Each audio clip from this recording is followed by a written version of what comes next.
በሀገራችን ባለፉት ዘመናት ጠመንጃን መሰረት ያደረጉ አካሄዶች ዘላቂ ሰላም እንዳይሰፍን አድርገው እንደነበረ ይታወቃል።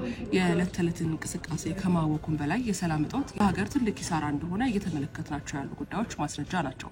በተለይ ደግሞ ሀገር ላይ የሚያደርሰው ኪሳራ የዜጎችን ሕይወት ያልተረጋጋ ማድረጉ ደግሞ ሌላኛው ችግር ነው። በሀገር ውስጥ ለሚፈጠር የሰላም እጦት መፍትሄ ማምጣት ደግሞ ያንተ የኔ የምንባባለው ሳይሆን ሁሉም የራሱን ድርሻ የሚወስድበት እንደሆነ በተለያዩ ጊዜያት ይገለጻል። ዛሬ በሀገር ጉዳይ በተለይ ደግሞ አማራ ክልል ላይ ያሉ የጸጥታ ችግሮች እንዴት ሊፈቱ ይገባል፣ ከህብረተሰቡ የተነሱ የነበሩት ጥያቄዎች ምንን ያመላክታሉ የሚል ጉዳይ ላይ ቆይታ አድርገናል።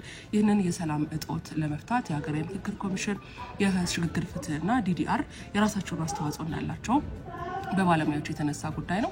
ይህንን ጉዳይ በሀገር ጉዳይ አድርገን ስንመለከተው ሁሉም የራሱን ኃላፊነት ወስዶ ለሀገር ሰላም፣ ለሀገር እድገት እንዲሰራ አስተዋጽኦ እንዲኖረው ለማድረግም ያለመ ነው። ይህን የሀገር ጉዳይ በዶት ስትሪም በሁሉም አማራጮች መከታተል ትችላላችሁ።